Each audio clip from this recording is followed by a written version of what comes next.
My name is Rex45, and you're listening to the Be Forever Cool podcast. This evening, we got Titanium, who's going to be on the show. Very excited to get to know this brother. I've been seeing this stuff on IG and seeing what he's been doing, and it's pretty impressive, and I can't wait to hear more of his story. But before that, I'd like to thank all the folks that are commenting and liking what we're doing and subscribing, as always. And, definitely check out our website, beforevercool.com. We got some cool merch. I'm not rocking it tonight, but we got some cool merch at beforevercool.com that you can go check out. Also, check out our Patreon page as well and become a subscriber. It's going to only cost you $1, give you some exciting stuff, give you access to some cool things as well. But with no further ado, let's get this thing going.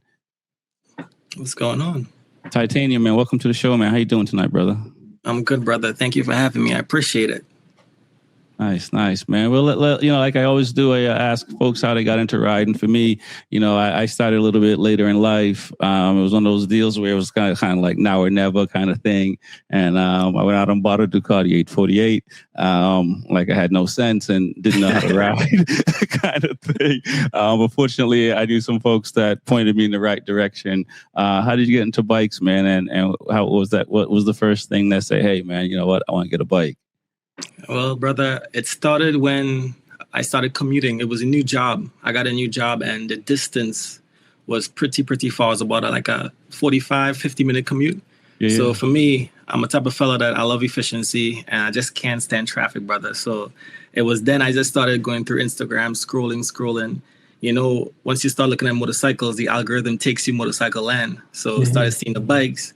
I caught my eyes on the Yamaha, the R1 at the time. I really had like the shape and the look, and I had to also figure out my pockets. What could I afford? I couldn't afford a Ducati at the time, but it was like a nice little R1, and it was able to cut my commute time a few minutes. But that's really what got me into the groove of riding, bro. No kidding. Yeah. Was it a thing like, were you a little bit nervous jumping on a bike? Were you like, I got this? Because for me, I was definitely nervous. Oh yeah. I think YouTube University is like what I like to call. I didn't have somebody to train me or to show me really what to do. So I was nervous, bro. The whole clutch and stalling, I was a bit like hesitant on that because being in traffic and stalling a bike, I didn't want people to be blowing their horn behind me and embarrassing me on the road. I'm like, that was my main thing. So I started looking at a bunch of videos on YouTube back and forth every single day. And then once I got the feeling of, you know what, I got this. Once I actually get onto it now, I just need to take it to a parking lot, have some fun. And that was really my process, bro. So from YouTube straight to the bike. Once I got it, it was like, once I started flowing and rolling, it was like nothing. It's like I belonged on a bike, bro. Right. What year was this? This was in 2017. 2017. Okay. Yeah. And so even the thought of like you didn't think like a 600 or anything. I didn't either. Believe it or not, now that I think about it, it was a 600, 2001, but it only lasted about 3 months because I ran out of. Where I live is a lot of highway. So as I started commuting more and more, I'm like, this is almost not safe, right? Because when I feel like I need that power to get out or a situation, I didn't feel it. So I was like, you know what? Let me get more CCs just in case I have to use it. That's how it was. So I ended up stepping into 1,000 about 3 months after that. No, for sure. I agree with that. I had a Honda VFR 800, and I know that was the one thing I always wish I had a little bit more on the highway because it's nice so you can snap your fingers and you get where you want. Yep. Nice, exactly. Nice. And so how long was the commuting before did you start to ride with groups? Did you start to find other people or start looking at the track or anything like that? Yeah, so by normal nature, once you ride the bike, then you start looking for things to get into. Your rides become longer. You start taking a long way home, and you meet a lot of people at the gas station. So I started meeting people pumping gas. At that time, I think it's a language, right? All bikers just do it. There's no judgment. You could go up to anybody at a gas pump and be like, yo, bro, nice bike. What you riding? Take a look, small talk. If they're in the area, you shake hands, take numbers, boom. So I started building bit by bit people that I trust. And we end up having like about 3 to 4 of us that happen to just work at the same location. So depending on the days they were in office, we'll link up like 6 a.m, grab an early breakfast, then ride to work. Kill some time. Then, right before you clock out of work, yo, fellas, where we at? We're meeting meet up at the parking lot, the garage, and then ride back home together. So it became a thing. That's how I started getting into the groups. And then I would take some, like on the weekends, I'd have to, like, obviously working out with the wifey, making sure that balance, that life and balance and bike life, I had to make sure I get that in there. In the beginning, I used to really do too much riding to the point where wifey was like, "Oh, bro, like, what's going on? Like, you always on the street." I'm like, "Yo, I can't help it. Like, it's just something that just pulls me to it." And of course, when you're on the streets, you always have problems, like either somebody getting a flat or something happening. So when I used to tell the wifey, "Hey, babe, the ride was 2 hours, but it took 4." Every single time, is something always happens. She's like, "Yo, something always happens." I'm like, "Babe, I can't make it up. It's really something always happens, But as we started riding, we ended up going to a lot of like bike nights and, seeing the culture and seeing the vibe. And it was just an amazing community, bro. It was something so different, different from corporate America, typical corporate, people are just dressed in suits, eating clean. But the bike life is just, everybody's so natural and so giving and it's so warm. So that's what really pulled me into it, the community itself. And what state were you doing this in? Delaware. Okay, nice. And wow. So, I mean, I hear the accent. Tell the people where you're from, and let's talk about that a little bit because I know the Caribbean folks love bikes. So. Yeah, bro. Yeah. So I'm from Trinidad and Tobago, and I didn't ride back home officially. Everybody have like a scooter here and there. You'll take a little bit of rides, but in terms of down one, up the rest, it was never that kind of thing until I came to the States. But yeah, from Trini, bro. Yeah. No. I listen, man. Same thing in Jamaica. They, the bikes. They've been making songs about them. I think before I was born. Yes. Yep. The Ninja, famous bike in every song. Exactly. You know what I mean? So the community is real, and even like the racing community is something that I didn't even know existed in Jamaica or the other islands. But there are a lot of folks from the States, mostly Caribbean folks or folks close to South America that there's a Caribbean series that you can island hop and race bikes and stuff like that. So it's the tracks are not the same like the US for sure. We make it work. Nice. So now tell me what got you into starting to help folks and get to the track more, because I see that you started getting to the track and stuff like that. Yeah, so bit background. The track life. When I first went to my first track day, it was an eye opener, brother. Because I commuted so much, I ended up joining an organization, a small little social club called True Life Riders, and it's like it's not like an official it's an official bike club, but not like the 1%ers. It's just a subsidiary of it, essentially, right? So.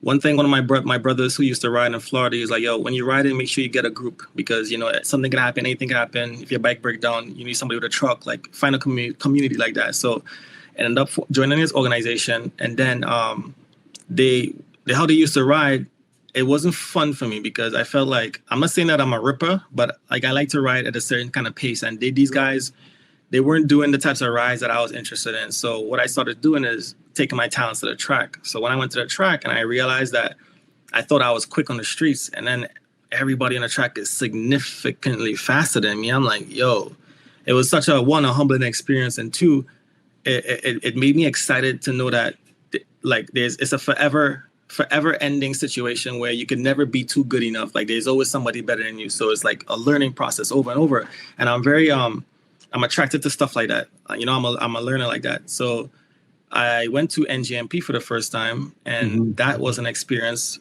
Right off the track, when I went back home to ride with the same club, bro, I became so much more better. Just one track day did that to me. I'm like, yo, it was the confidence that I had on swinging the bike to the left to right. I'm dragging knees, damn near dragging elbows. I'm like, yo, this is getting insane. So I started becoming more of an inspiration for my team, my social club. But a big problem was cost, right? Not everybody's financial situation is the same. So not every member was able to make it to the track. So these track tickets were like about $250 plus transportation, plus the you have to wear leathers. It gets really expensive very fast if you don't have the setup. So I started kind of like separating myself, not on purpose, it's just because I started getting really involved in track life. Right. But in 2019, as me and my wifey, we were heading to a wedding, good vibes. One of my African brothers, he just got married, and it was the day after. I rode my motorcycle up into New Jersey, and then coming back home, this lady wasn't paying attention, bro. And as I was coming down, not too far from like exit 6-7 going down south, she merged into my lane, and I was riding the R1 at that time, and it ended up taking my front tire straight off the bike, bro. So mind you, my wife is driving right behind me, cool and calm. You know, it's a regular day. We just had a beautiful time at the wedding. The temperatures was perfect. The sky was blue. Everything was amazing. It was a bit hot.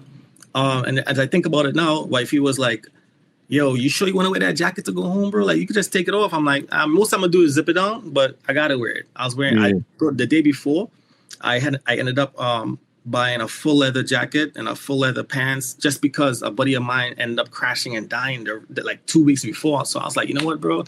That's my sign to really get groovy and protect myself. Right. So the car hits me, lose the front tire. I got the death wobble, but it wasn't a wobble that you can save. It was aggressive. It was like a 1, 2, 3, then bang, bang, bang, and then the fork just hit the floor. So as it hit the floor, the gap between my crutch and the tank, immediately that just shut, is like getting us like a punch to get, forgive me for my words, but like to your nuts, right? Like you can't control it. It takes your breath away. So then in the midst of that flip, as I'm about to somersault, I end up saying to myself, yo, if I survive this, I'm going to want to be able to at least talk, right? So I end up clenching my teeth. I don't want to bite my tongue in case, right? So I end up clenching my teeth, and then I flipped over. Ooh, can you see me? My computer just cut off. Yeah, I can see you. Okay.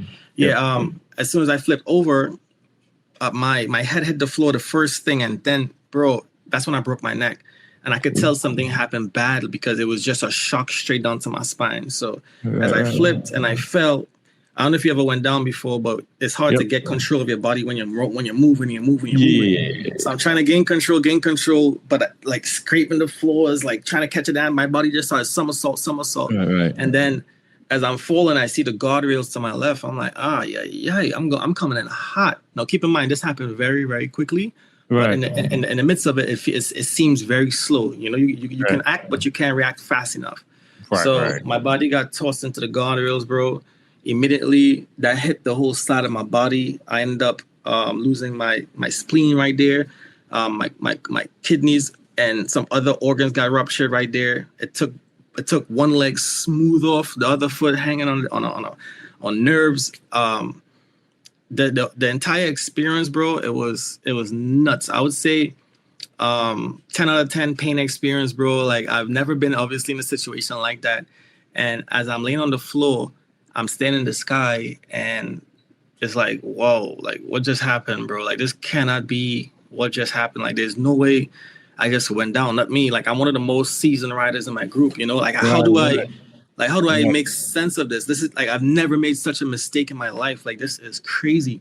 And then I see my wife come hovering over me, but I could see the veins in her eyes and like the trauma in her face. And I'm like, yo, babe, pick me up. And she was like crying hysterically. I can't. I'm like, what do you mean I can't? She's like, I can't. I'm like, what the hell? So I'm trying to move, bro. Nothing is working. Nothing is working. Like, your brain, bro, is a sense of, I felt like at that time, maybe I was paralyzed, right? So I'm trying to move my arm, you move my leg. But then I started feeling my breath leaving my body, like bit by bit. I'm like, I knew, bro, I was dying. 100% I was dying. I'm like, yo, why is this happening so quickly? Like, what the, I just had the best night of my life with my wife at a wedding. Like, things is good. And, you know, I have my 5-year-old son at home. I'm about to go meet him. I had the sitter taking care of him. Like, it's the start of the week. I just came back from India from my job. Like, bro, everything was perfect. My life was getting to the point where, typical, you come from a different country, you come to the United States to create a dream, you work hard. I did everything, bro. I had everything. And then there it is. I'm losing my breath. And I'm like, all right, well, seeing that I'm about to die, I started thinking about a few things, not a lot. One of the main things I was thinking about was work, like what I had to do the next week, how I wasn't going to be able to complete it. And then I thought about, damn, my son would never see me again. Like, that broke me. That really, really broke me. Wow. And then I thought about the idea of my wife sticking around to take care of my son. Like, what would that look like? I know she wasn't ready for this. She wasn't prepared for this. We didn't prepare for this. So as my last breath was leaving my body, I said, you know what? I'm going to save it for whoever has to get some information from me. So I went in and out, in and out. Before you know it, I know I had to pass off a bit. I look to my right, I see a helicopter. When I saw the helicopter, I'm like, holy shit, I am not going home. This is not like a broken arm or broken leg. Like, I'm Right. wow, a chop is here. Cool. And Yeah, no, that was nuts. Yeah, I mean, for me, like, I'm fortunate because I only lost my spleen, but I know about the breath and losing it in and out. And I mean, I'm sitting here like, man, yeah, you thought I didn't think. I was just in shock.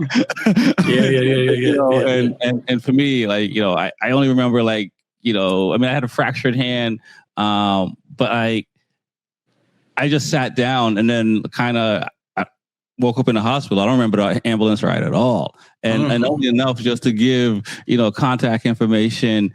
And then I was, you know, in surgery. So, wow. And so what was that like, the helicopter ride? And, you know, at some point they must have had to sedate you. Yeah. Bro, the bits and pieces of what I'm telling you was happening, right? So I saw the helicopter, the lady came over. I knew that she was help, so I gave her everything. I got my first name, my last name, my social, my phone number, every single thing that I think that she would need, because in banking, I knew about giving customer information. So I gave it the main things that you need for any customer is what I gave to her. So as I closed my eyes and I woke up again, it wasn't a hospital, right? And then I didn't remember the helicopter ride per se, but I did remember the smell, the sound, and I remember them putting the thing over my nose, telling me that it was going to be okay. And I'm just like, yo, this is expensive. This is going to be expensive. That's all I kept thinking. I'm like, yo, this is going to be very expensive. Holy shit. Wow, I'm going to chop up, right? And then when I woke up, the first thing I was hearing was my wife talking to a friend. I am, you know, when your eyes is closed, you could just only think about what your surroundings look like. Right. So I assumed that we was in some hospital room where things are beeping. I hear her talking. Maybe she's talking to one of her friends. And I started moving my fingers in hopes that she would see it. And she did. And she's like, hey, babe, you were in an accident. You know, we are in Philadelphia. So I couldn't talk. I had these tubes. Yep. So I ended up using my hands, and she gave me a piece of paper to write on. I actually still have that book, brother. The first thing I wrote on the book was Chevy Equinox. And she's like, yeah, the car that hit you. And I was like, family, because I remember looking to the right and I saw a kid in the back seat. And she's like, yeah, it was a family driving, but she said it was a male that hit you. I was like, nah, it wasn't. It was a female. Because I remember seeing before the crash, I was like, I know I was like, oh, I hope she doesn't do it. I hope she doesn't do it. So I feel like sidebar, as a husband, typical, babe, let's swap because I'm going to take, you know what I mean? So I'm going to make a scene about that. But, and then, bro, ever since then, I spent about 46 days in the hospital, and it was the worst time of my life. I'll tell you that. The worst time of my life, bro. Yeah. I mean, like, you know, how did you pull yourself through? Because, you know, for me, and it kind of, I mean, I don't know if I was around racing long enough where you just know it's something you have to do, kind of thing. I didn't know how I was going to do it, but like, you know, for me, it was more like, I can't wait to go racing. It was in the back of my head and so forth. Like, you know, and for me, that was, I wouldn't say the worst time of my life, but it's up there. And so like, you know, what was it for you to, like, you know, to say, all right, you know, 46 days in the hospital, here's my situation. And by the way, you know, let's talk about your injuries and stuff like that, because, you know, as I've seen on your site and you talk about and stuff like that, like, you know, let's tell folks your injuries and, you know, and how you were processing that at the time. For sure. So I broke my neck, my back, I lost my spleen, I lost both my feet, shattered all my teeth. Yeah, it was crazy. I have like these rods in my back that's fused, and then they end up utilizing the left foot to rebuild the right foot for me. So yes, I have a right foot, but it functions like a prosthetic leg. But it feels worse than a prosthetic. Like, it's like every step I take, I hold my breath. After a while, you get used to these things, these injuries. It's like wearing a cast for a long time. It's uncomfortable. It's annoying. You never forget it.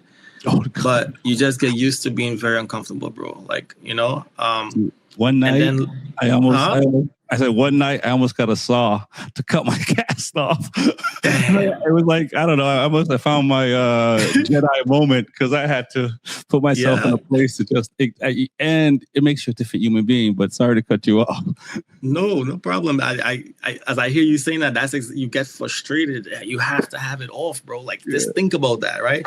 And think about me telling you now, you would never take that off for the rest of your life. It's mind blowing. Yeah. So, and that's just what it was. The experience was mind blowing. Looking down, see my foot in a cage, and then looking to the left and not seeing a foot, and then thinking, bro, I was 29 at the time, and I was very active. Like I still play soccer, like hardcore in adult leagues. Like, so all I kept thinking about, like, yo, bro, my dream of soccer is one, done. Number two, as every man usually does, we think of playing with our kids and growing up and putting them, like you always want to run and do things with your child. And then when that dream disappears, it's like, it feels unfair. You start questioning, like, why you?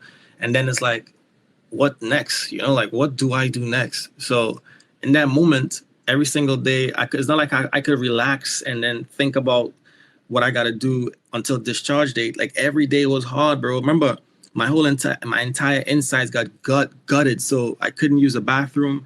I was vomiting every day, like I was being fed through tubes.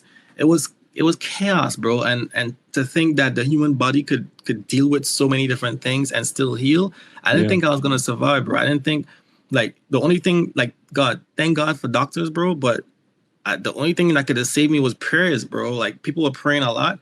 And then it came to a point where I'm like, is that even working, bro? Like, I don't even know what's working. Like, I tried praying. Nothing was working. My mind it just kept going and going. And all I had to do was just try my best to be patient and hope the next day will be better. And it didn't. Every day got worse and worse. And it's like, yo, but I was blessed to have my wife stay every single day with me, bro.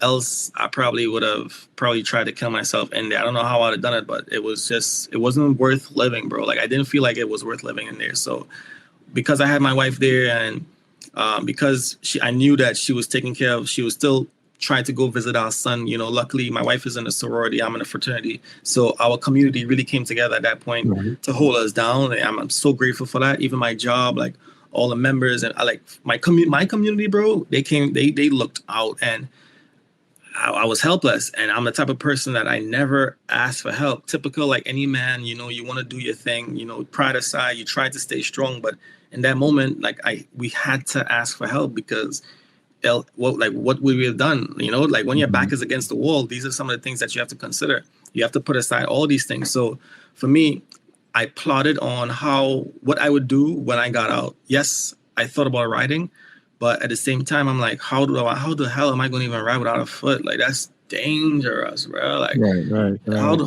am I going to switch gears? Like, the thought of it just made me sick. I'm like, I don't know how I'm going to do this, bro, but whatever. So, and then I made a promise to my wife that I'll never ride again. And in that, I was okay with that. I was content with that thought too, until, discharge day. And now, as we're driving home, I'm having these what you call anxiety situations where I'm like, yo, I'm in a car, like, cars are passing mad close. I haven't seen cars for so long, so the whole world was new to me. I'm like, yo, what is going on? Like, the brain just resets completely, and then I started feeling sad again. Like, I'm like, yo, I want to ride again. So it was nuts. I knew that I had to record everything that I was doing, and I figured, well, now I just got to share stories. Now I just got to record and show people how I do things, because everybody looked up to me. So I'm going to show you guys what it's like to live like this. And as I started building videos and sharing my story, one video went stupid viral.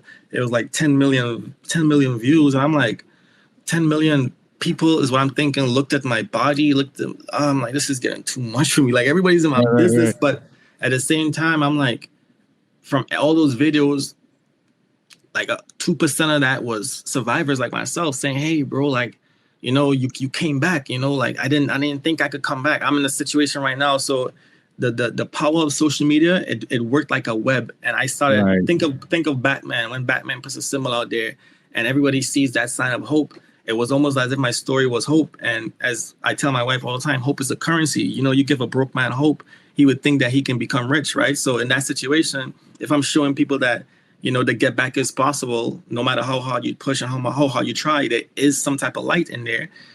You just got to go for it. And that's when I figured that out and I locked in on that purpose. I was like, well, that's game. So Right. that's where we are today. You ask, how do I help people? Like, it started from social media, and then from there, I had to figure out, how can I physically do it now? Yes, I can show you a video, I can show you how to, but not everybody has those resources. So how do I Right. give you a bike? How do I put you back on a bike? And Right. that's when we connected with an organization called the Bike Experience USA. And Okay. what they were doing, they were helping people with disabilities get back on a motorcycle.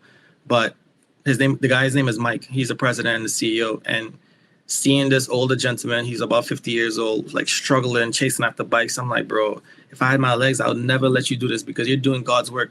So I was like, I got something better. I have a community of people, survivors that wants to ride, and I have a network. Let me show the world what you're doing, and let's really see what could happen, because there's grants and stuff for that. Like, there's so much different opportunities you can get from Right. this. Let me navigate and show you what could happen.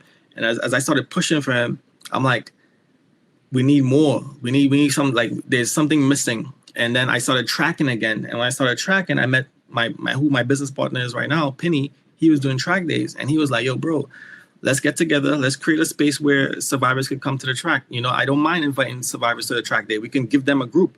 Usually there's novice, there's intermediate, Yep. there's expert. Let's create one for yourself, bro. Bring your team, bring your squad. I'm like, yo, say less. So Yeah. ever since then, yeah. And I've been at the track where there's folks that their legs are not working and they're out there racing, not even just doing track days. And we somebody holds them up at the grid and get them squared away, get them or if they can lean up on the wall and move from there, whatever works, and get out and race. And it's it's amazing to see because I don't know how many years ago, but there was a time where folks, if had issues and limbs missing and so forth, really weren't doing anything. Whether they, if they were deaf or couldn't see or whatever the case may be, they didn't have the opportunities that we're seeing today. Where I think if you have the will, you can probably smile one day again. You know what I'm saying?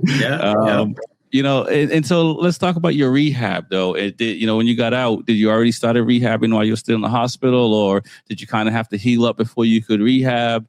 And like how long did it take for you to kind of feel, for lack of a better word, more independent?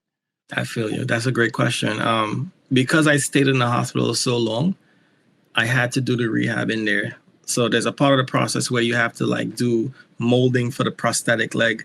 So because of that, and luckily for me, there was a prosthetic company within the hospital. I'm like, oh God, thank you, because I didn't even know where do you go to get a prosthetic leg. There's so many things that I had no answers to, bro. And again, because I know that somebody else is going to want that, that's why I've created an avenue so that if you ever, for example, if you was to go down and something happened to you, you would join my organization and I'll have every single thing in a booklet right here for you. You would never have to think. I'm going to take years off your plate. It's going to take you damn near 5 to 6 years to find the things that worked for me. Instead, I give it to you in the same session, right? So what it was is that I started getting stronger in the hospital, but when you lose so much of your body, it does take time. So it took me about 6 months to get back on the motorcycle. Now, maybe 7. Now that's aggressively fast, I must say, but that's because I used the bike as my incentive. Now, remember, I told you I promised my wife that I wouldn't ride again. I'm gonna ask about that. How you get out of that clause? Right. So with that, and we're past that now. But I literally went behind her back and I bought a bike. But it was because a night where I heard her saying, she was like, hey, Father's Day is coming and I'm thinking about it. I'm like, what you think about? She's like, yo, maybe we can go look for a motorcycle. Bro, that's all I needed to hear. That's all I needed to hear. So for me now, I already started Facebook Marketplace looking for bikes, I'm like, oh, so I started going crazy. So that, when I started thinking about it, that alone made me feel happy, because until then I was very depressed, bro. Like nothing I didn't want to do much, like I didn't want to. My son was just getting to soccer. It's a constant reminder of the things that I couldn't do is what I was facing. I'm like, yo, I just got to do something that's for me. Like, but I still don't know if I can ride again. So fast forward, I I purchased a BMW S1000RR 2015. I said to myself, if I'm going to jump on a bike, I'm going to jump on a bike that has the computers, that has the support, but more importantly, that people are going to question. Guy with no legs on a BMW? Hell no, that don't even make no sense. So for me, I already knew the algorithm is going to spit that across to everybody. So I'm thinking bigger picture, right? I'm thinking about what are people going to be attracted to? What are they going to look at? So what are the top bikers in the motorcycle world wearing? That's the AGV Pista helmets. You know, they wearing Dainese. They wearing the top-ish is what I went straight for. Imagine seeing an amputee in the top stuff. So that is what caught people's eyes. Now, it took a lot of work to fit in that suit. It took a lot of work to ride that bike. Like even till today, every time I hop on that bike, the prosthetic leg, how mine is, I'm a below the knee amputee. So once it bends, it's like it squeezes everything in the back of your leg. So you maximum, the average human could probably take that type of pain for 35 to 40 minutes, bro. So, and that's what I do. I ride at 45-minute intervals, but I ride relatively quick to make sure that I get my fun within those minutes, right? So if not, I'll always have to pull over and rest my foot. It's so much work to ride, bro. But again, riding is so worth it, bro. It is worth it. And that's why I can sit to you in front of today and tell you it's the perfect tool to incentivize you to get out of the hospital bed. You know, but when I bought the bike behind her back, what happened was one morning, my buddy was like, hey, let's go for a spin. Let's catch the sunrise. I'm like, you know what? Let's do it. Told wifey, hey, babe, I'm going to go to the gym and work out my bro. He's like, all right, cool. We end up going to the storage where I had the bike, start the bike up. He had a bike. We end up riding in the back of Delaware in the swamp areas, having the time of our lives. We caught the sunrise. It was amazing. Long story short, we hit a corner. I look at my rear view. I see my bro sliding across the road. I'm like, oh God. Hell no. I'm like, there's no. I was like, bro, we supposed to be at a gym. What the? So bro slides into the guardrail, flips over, lands in the water, disappears. I'm like, nah. I was like, yo, bro, it's only 7 months after my crash. I just told my wife that I'm going to work out. Father's Day is about 3 weeks from now. I'm like, there's no way this is happening. Long story short, stand up. I push the bike to the side of the road. I'm looking in the swamp, screaming his name. He's nowhere to be found. I look over the bushes. I see a helmet floating in the water. I'm like, nah, there's no. So in the comms, I'm like, yo, I'm screaming his name. I was like, yo, you gotta be playing me. Stop playing, bro. And nobody's responding. I go into the waters, slide down like a little bank. So there was no way for me to get back up. I know I was gonna. That's it. Once I go down, I'm stuck there. But I got to see if my bro's alive or not. So I go in the water. I turn the helmet to the front. Mad mud, mad water in his eyes, and he's not responding. So I lift his head up the water, but I'm still healing. So my back started to give out. I'm like, so I had to drop him back in the water. I'm like, yo, if I dropped him back, I didn't know if he's gonna breathe underwater, if he's gonna drown. So I had to pick him back up. It was the worst situation ever, bro. I moved the mud out of his eyes, and I started trying to drag him to the bank a little bit, and then that's when he moaned. I'm like, oh shit, he's alive. So then when I touch his arm is backwards. I'm like, oh my God. Damn. I was like, this guy, bro. At that moment, I'm like, all right, so this is it. This is how my wife finds out that I was riding again. This is crazy. How do I just tell her who's traumatized? Her husband, she just witnessed her husband lost his legs, damn near died. I'm back on a bike, and my brother's is damn near dead.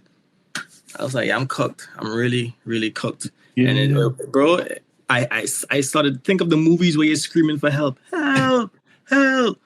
Bro, no, I'm in the swamps in the back of Delaware. Nobody's out there, bro. I'm like, there's no way you're coming to save me. This is crazy. Like, why is this happening? So I look up on the hill. There's this car passing, and you could tell the driver was like this, but the wifey was like, what the hell? There's a bike parked here. What's going on here? So she looked, and I was waving. They ended up pulling over. Thank God they had floaties in their car, bro. They tossed the floaties out.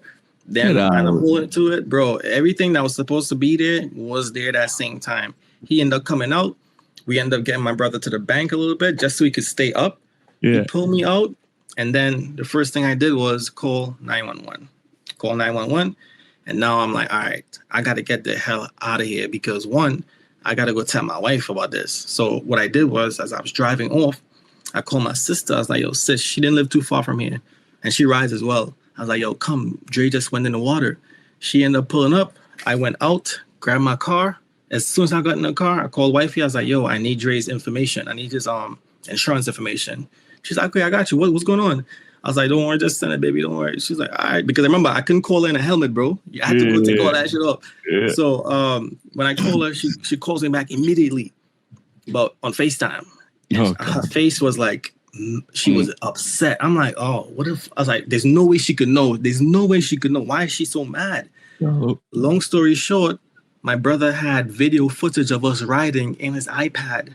And she saw me riding in the iPad with him. I'm like, this mother trucker. Why does he have this footage in his She's like, Joe, you back to riding again? I was like, she's like, yeah, we're done, because she mentioned we were going to get a divorce if I ever did anything like that. Yeah. So then came the divorce. So in that situation, I'm like, yo, I just lost I'm damn near almost lost my best friend. I lost my legs. I'm losing my wife. I lost my family. Yeah. What else do I have? What reason do I have to live again, bro? I've lost everything. So at that moment, I just took the time to take care of my bro, get him back to health, nurse him back to 100%.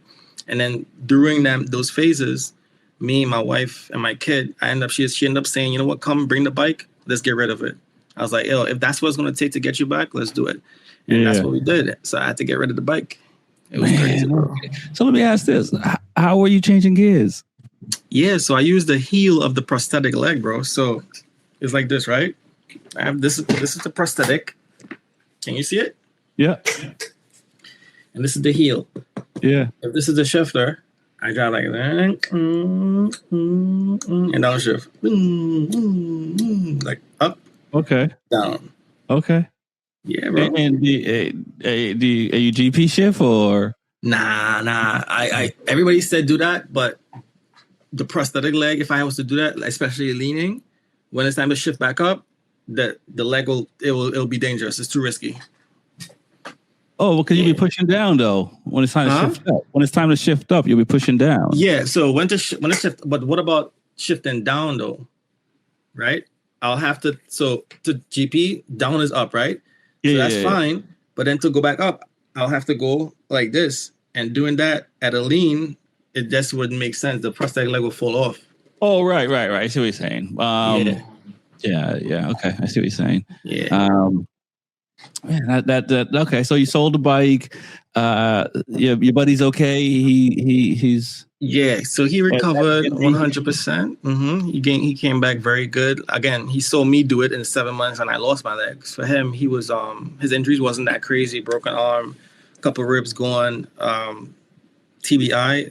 I think a little bit, whatever that version of that. There's so many different versions of it, but his recovery took him about, I would say, about 4 months hardcore. The average person probably would have took a year though, but he was beasting. He was, I mean, he had me to push. So like I was pushing him to get him back right. But the bike though, I didn't sell it necessarily. She just took the keys and she kept it. And she was like, well, we got to do this properly, bro. What's going on? So in that moment, I was a good boy. Just started like staying home, doing what I got to do, pushing, creating content, staying on the straight and narrow road. And then after a while, she got comfortable. She saw how depressed I was. I was like, she knew the bike was that. So she ended up just gradually giving to me. And then I took my time. I did everything right. When I strictly was stuck to the track. I didn't go back on the street. And that's how this whole thing came about. Started riding the track, met my partner, and we created the Ride Again Foundation, where we're now helping people with disabilities get back on the motorcycle.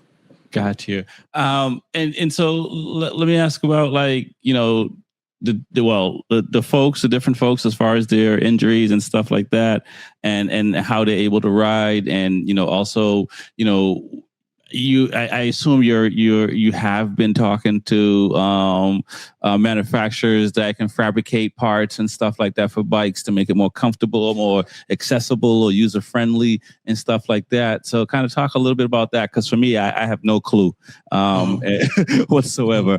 But I know that I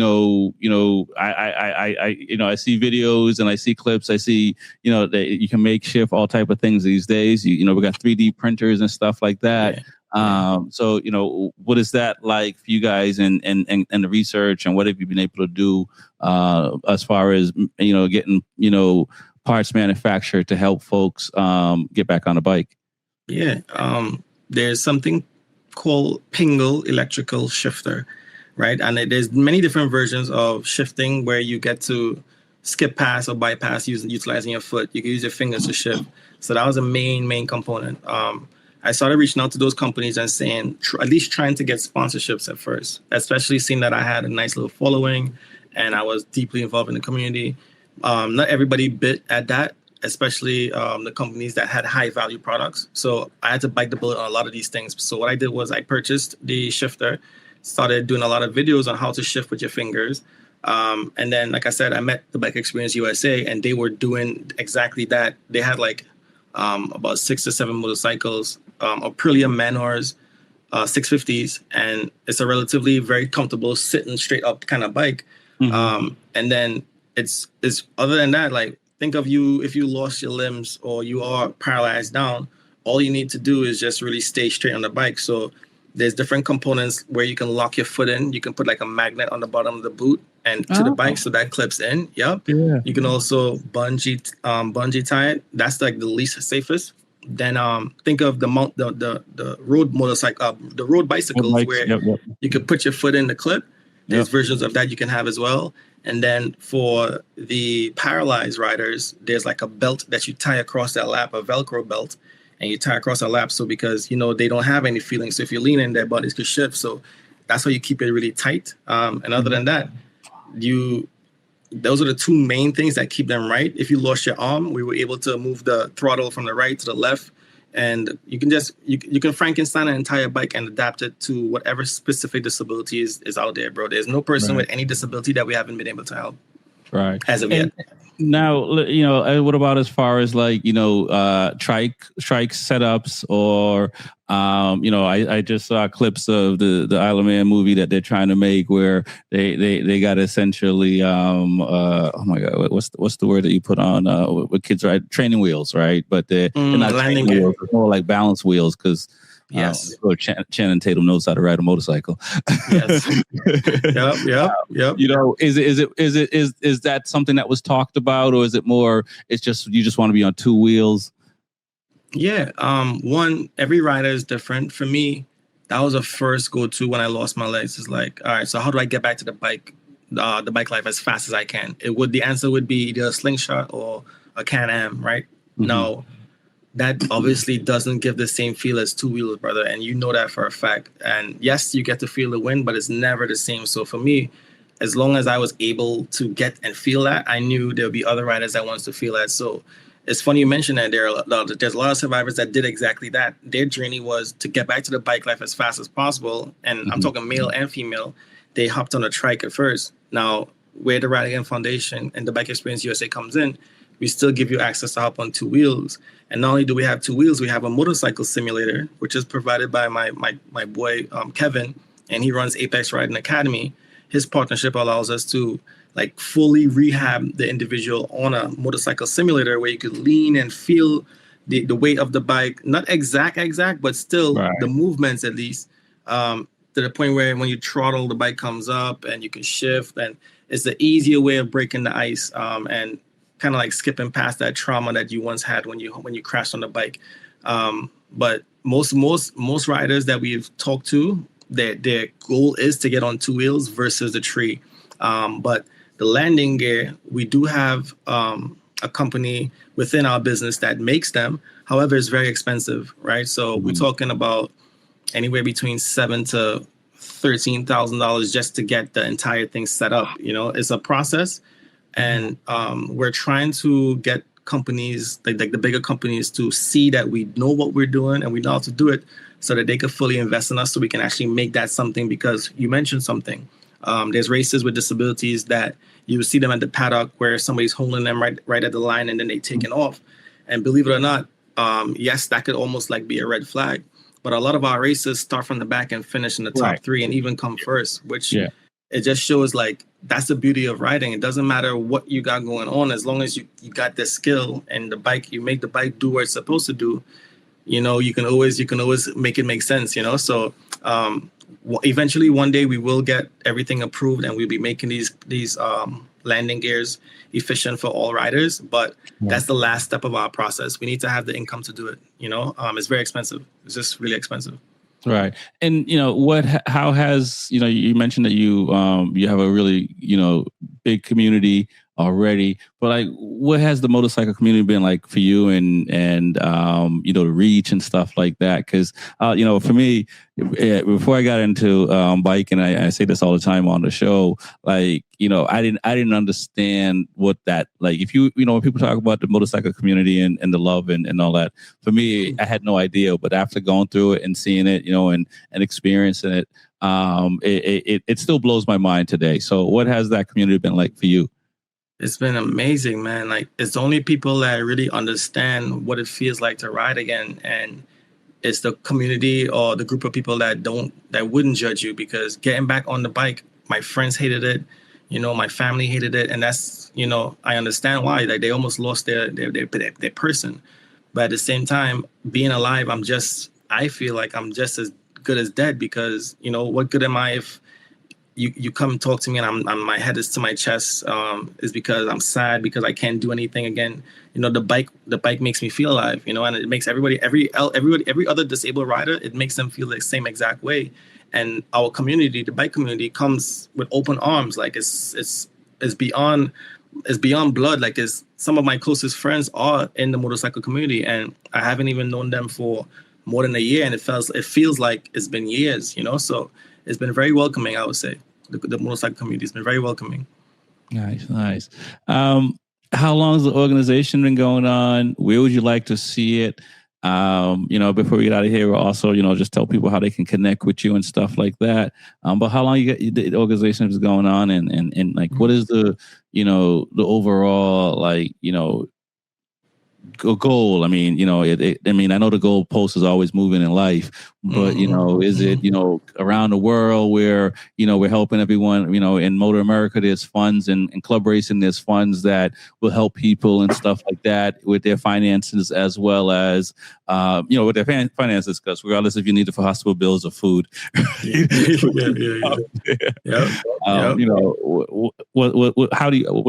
do you see it playing out? So, how I feel like it's gonna play out, because as long as I'm alive, it will play out like this. Is that, think of the Ride Again Foundation as your insurance, right? God forbid something happens to you, we're gonna be the company, one of the only companies in the world that's gonna be able to advocate for you to get back on a motorcycle. And what we do for you, let's just say something was happened to you, you would never ever have to pay for a track day for the rest of your life. You would never have to worry about any of the finances or the financial strains that come from riding a bike. If you come to my event, right, we give you your bike, we give you your helmet, your gloves, every single thing you need to ride again, we supply you with it. Life beyond the bike, that's the big problem, right? A lot of people just know that, okay, you're back on the bike, good job. But once you're off the bike, what's going on with you? A lot of the times you might lose your job if you lost your legs. You might lose your wife. What do you do in these situations? So we've created, or we are trying to create a system where we can technically sponsor individuals for a time frame till you get back on your feet. So think of it like a GoFundMe. When you go down, you create a GoFundMe to support you. We are essentially that. We partner with a company called Zeffy, and Zeffy allows us to give you, for example, a link, a donation link, and you start raising funds. And as you raise funds, let's say you're trying to get back on a bike, you're trying to purchase a motorcycle, you're trying to purchase a prosthetic leg, you're trying to purchase a prosthetic arm. Like, an arm alone has cost $300,000. It's hard for any individual to get that. In addition, insurance makes it very difficult for you to get approved to get these legs and arms. So what we're trying to do is utilize our network so that we can get our communities to support it, so that we can support each rider just in case it goes down. So this is why we ask folks to donate as much as they can, whenever they can, because you never know when it's going to be your turn or it's going to be somebody close to you that goes down. And eventually, we're going to be able to support those that even lose their loved ones. There's a lot of people that survive, that wish they were dead, and then there are those that don't make it, right? So how do you support these families that don't make it? Not to say that we can take care for them for the rest of the life, but we can give you a step up. Eventually, we'll get there, right? So by getting all these funds from these grants and stuff, we'll be able to create a pool of funds to support. Let's say Steve lost his brother in a crash, and is able to, and can't afford the funeral. You would then apply for a sponsorship. We then potentially give you a certain type of amount depending on the budget to help with your funeral, to help with your prosthetic leg, to help with your arm. It's a lot that goes into it. And because of our community, we have over we have access to over 10 million accounts, right? And that's because we have an ambassador program where we utilize, for example, I myself, I have a collective of across my platforms about 600,000 followers, but I meet another survivor who has 1 million and another survivor who has 1 million and then another survivor has 10 million. Together, when we collaborate, now I have access to all of these accounts. Right. And that's kind of how like we piece it and we start sharing everybody's story. So through my ambassador program, I don't tell you how to post, when to post. It's more of a whatever you feel like doing, as long as you are okay with sharing our stories within your platform, and we will also give you access to our network to share your story. So it's a crazy web of madness, but at the same time, we are the hub for bike life. Like everybody is about the Moto America, the Moto GP, but we are the graveyard. Like we are the ones that, for you, if you get injured again, how are you going to get back on the bike? There's no company in the world that does it, and we are here to do it. So if you would like to support us, again, the Radigan Foundation on Instagram, on YouTube, on TikTok, and the Bike Experience USA on Instagram, on Instagram, TikTok, YouTube as well. And the Radigan Foundation.org is our website. Once you go on there, you get all the information you need. You see how to donate over there as well. And yeah, bro.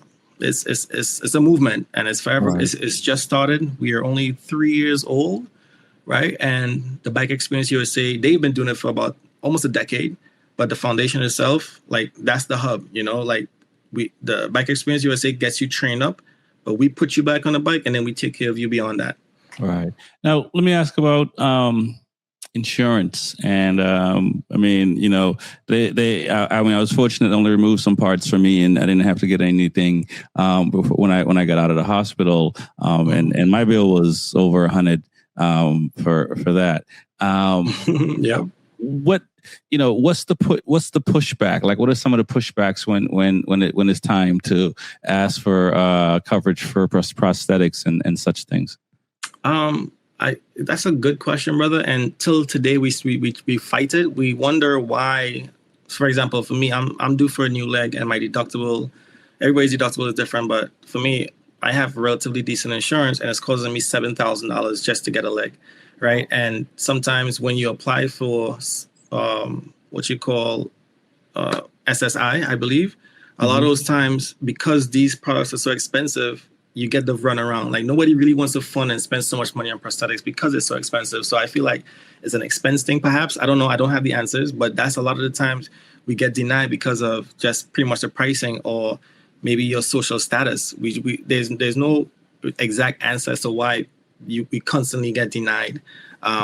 It's very difficult. And even in the prosthetic world, there's so many different grades. What they try to do is, if they ask you questions like, what was your lifestyle before the leg? If you were just somebody who just sat at a desk, you probably fit in the range of maybe a $3,000 to $7,000 leg. But if you were somebody who was super duper active, you would have to prove how active you were. And how can you prove when you don't have any legs? It's like a weird situation that they do. But they try their best to gauge it, and they grade you based off of a lifestyle before, and then what you can do currently with your body. So I'm not sure why the kickback is what it is, brother, and that's kind of like why we do what we do, because if the insurance is not going to really give it, then we need to find a way of how to help out people walk. Right. And not even ride. We're just trying to get people to walk and right. have a normal life or something like that. Right. And have you guys? Or I'm thinking as you're talking. I think of other folks that I remember folks once upon a time used to go to Canada for LASIK, and you hear people go to Mexico for certain things. Have you looked outside of the U.S.? And is it just as, for lack of a better word, competitive as far as the cost, or is it? Yeah. What's the rest of the world like for you in your world? Yeah, so from my understanding, it's even worse, bro. I have people that would send me pictures of their prosthetic leg, and it's like they're walking on wood, broken, chipped wood, and it's damn near impossible for them to get any approval because of the cost of the leg. So it's really bad, and I just don't know why it's like that, brother. I really don't, but it's worse in other countries. Honestly, it is. That's actually. I would have thought, like, you hear a lot of other good things coming out of, the rest of the world Right. on products and stuff like that. You would have think, maybe it's just something just not on the forefront. But even Right. like just reaching out to other folks, like influencers and stuff like that, outside of the country as well. Is it? Again, I mean, you're saying as far as the prosthetics themselves are pretty worse, but as far as life. Yeah, I think it's not. So it's not that the prosthetic itself is just access to get it is what's difficult. Yep. And the companies that it's like think of the companies that it's only about 2 or 3 companies that really do it. So they could afford to run the entire place, bro. So that's kind of like why it's an untapped market. I always say I'm the right person to get injured because my mind is always on, the business tips. So I created a motorcycle riding leg, and that's going to be something that's going to be out eventually soon once we master it. So there's so much cool different things that's coming into play that has never been done before. And we are tapping into that market. So it's very expensive. It's the medical field. Like you mentioned, when you got hurt and injured, your bill was right to 100K. So to all the riders out there, don't lose a limb. You're easily going to tap into the millions. So just understand that my bill was 1.6 mil, 1.7 mil.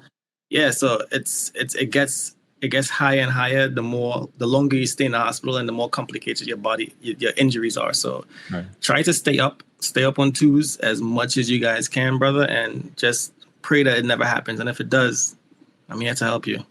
Right, no doubt. I appreciate what you're doing, man. Like I said, I've been seeing you for a little bit doing it, and it does motivate me because the days that I want to do something, I'm just like, yo, man, let's just keep doing it. Let me get up and do what I got to do. Of course.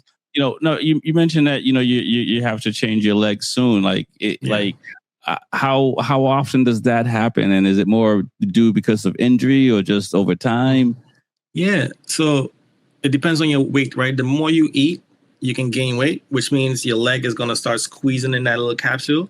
Mm-hmm. Or if you lose weight, then it begins to slip and then you get skin irritation. So you have to maintain a certain kind of fitness in order to keep your leg, or else you're going to run into a lot of complications. So that's why you see a lot of amputees stuck in a wheelchair because they can no longer wear their prosthetic because they've outfitted it. Or if you're active, right? So for me, I don't have a good right leg, so I can't run or do much. But you see amputees that can run and swim, and those are the guys that their muscle is always going up and down. So it depends, like water weight. It really all depends on your physical fitness. So those are the things that will cause you to wear and tear on a prosthetic. Okay. All right. Yeah. Man, I've learned a lot tonight, man. I appreciate it. I got a couple more questions, but I got at least one. Curry chicken or chicken curry? Man, end on violence, bro. You're wicked to me, innit? Gosh, bro. Gosh, man. Nah, man, the chicken at the curry, but the curry is chicken. So I would say, bro, curry chicken, bro. No doubt. So what is your next event? Good question. Yeah. This Sunday, actually, June 7th. Is our first. That's why I've been busy, brother. Like it's been nuts. But June 7th, we are at Pine View racetrack. It's in Lafayette, New York. And we also have one at Palmer on July 5th. And then we're back at Pine View on August 29th and 30th.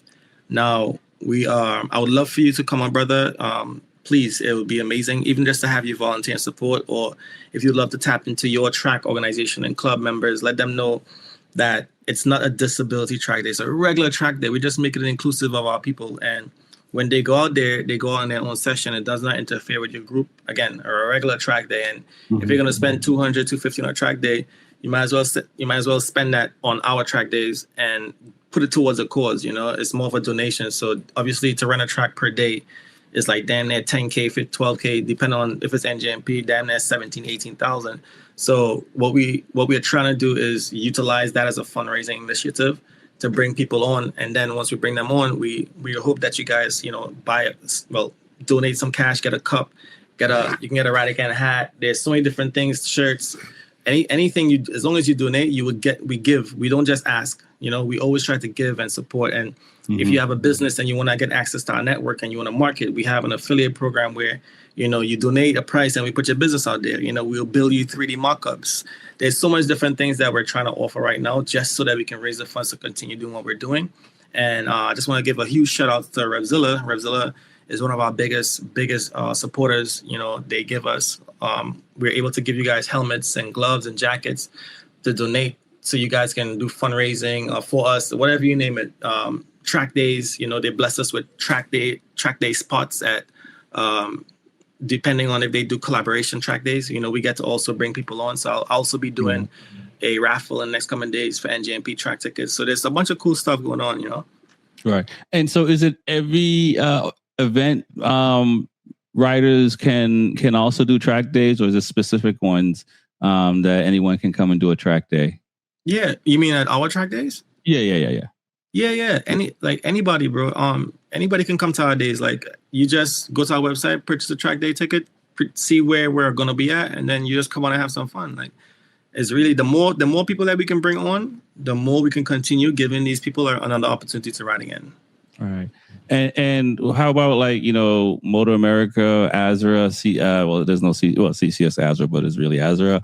How about these racing clubs and Motor America? If folks have reached out to you, or even, you know, like Yamaha Champ School or California Superbike?